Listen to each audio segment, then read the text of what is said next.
Selamat berjumpa kembali di tahun yang baru, tahun 2021. Apa kabar kalian? Ibu Guru berharap kalian tetap sehat, selalu bersemangat, dan selalu bergembira. Di pertemuan yang pertama pada semester genap ini, kita akan membahas materi orang beriman membangun persaudaraan dengan semua orang.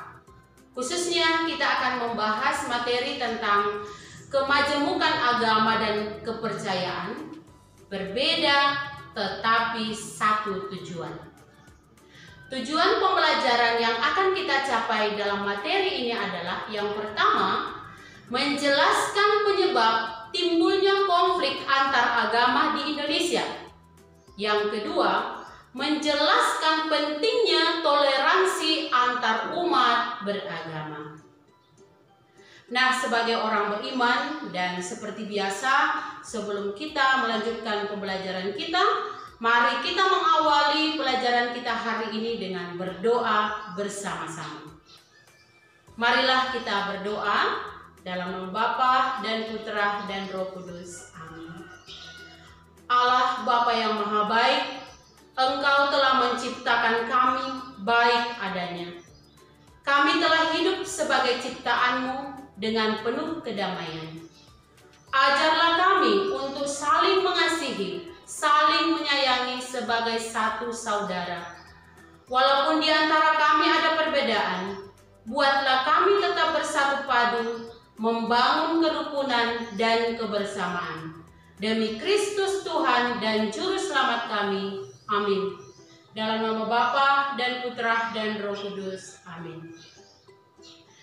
Anak-anakku yang baik, seperti kita ketahui bersama bahwa jika kita tidak memandang secara positif terhadap perbedaan antar agama yang ada di Indonesia ini, maka kerusuhan yang dapat mengakibatkan kehancuran itu bisa saja terjadi.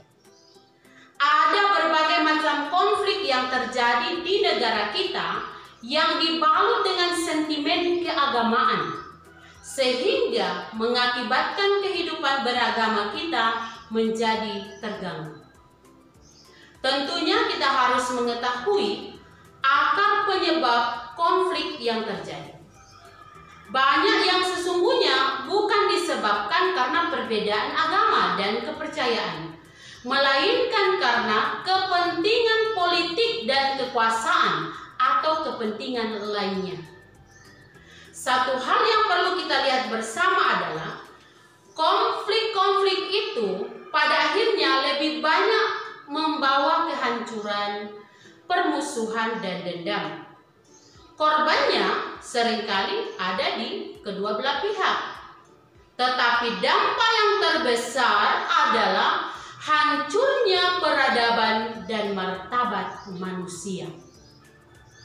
Untuk mencegah konflik terjadi, kita perlu mengetahui beberapa faktor yang sering menjadi pemicu terjadinya konflik tersebut. Antara lain satu, adanya ambisi dari penganut atau pemimpin agama yang ingin memperjuangkan kepentingan tertentu dengan mengatasnamakan agama dan keyakinan sebagai alasan untuk mengadakan pertikaian antar umat beragama. Yang kedua, kurangnya umat memahami dan mendalami agamanya secara benar, sehingga mudah dihasut dan diprovokasi oleh pihak lain yang mempunyai niat jahat. Yang ketiga, fanatisme beragama yang berlebihan yang disertai dengan sikap dan pandangan negatif terhadap agama yang lain. Yang keempat, kurang mengenal atau tidak mau mengenal agama dan kepercayaan lain, sehingga selalu mengukur kebenaran berdasarkan agamanya sendiri. Yang kelima, menganggap agama dan kepercayaan lain sebagai ancaman terhadap agama yang dia anut. Yang keenam,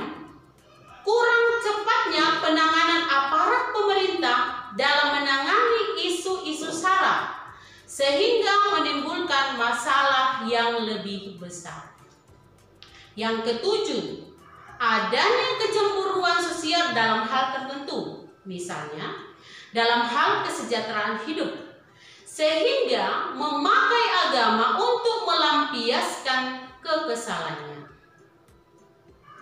Seperti kita sadari bersama, walaupun memiliki banyak perbedaan, namun setiap agama memiliki tujuan mulia yang sama, yaitu apa? Menghantar dan membimbing kita para penganutnya untuk menuju kepada kebaikan dan kebenaran yang memungkinkan kita semua berbahagia di dunia maupun di kehidupan yang akan datang. Nah, berbagai usaha yang dapat kita lakukan untuk menjaga kerukunan antar umat beragama, misalnya 1. Berusaha untuk berteman dengan semua orang dengan tanpa membedakan agama dan kepercayaan. Yang kedua, selalu berpandangan secara positif terhadap orang lain, termasuk yang berbeda agama. Yang ketiga, mau hidup rukun dan saling membantu antar umat beragama. Yang keempat, saling memberikan salam dan ucapan selamat pada teman yang merayakan hari besar agamanya. Yang kelima, menghargai ajaran dan juga peribadatan dari agama lain. Nah, anak-anakku yang baik, melalui pelajaran ini, mari kita membangun toleransi hidup beragama yang baik, saling menghargai satu dengan yang lain, tanpa melihat perbedaan agama, suku, ras, dan sebagainya. Sehingga demikian, kehidupan kita di dunia itu selalu aman, damai, dan kita bisa saling melengkapi satu dengan yang lain. Baiklah anak-anakku yang baik, sampai di sini dulu untuk materi kita yang pertama di semester genap di tahun yang baru ini. Silakan kalian mendalami materi tersebut dengan menjawab beberapa soal yang Ibu kirimkan di classroom. Tetap semangat untuk belajar, tetap di rumah, jaga kesehatan, rajin menggunakan masker, rajin cuci tangan, dan semoga kita semua tetap sehat. Sampai jumpa.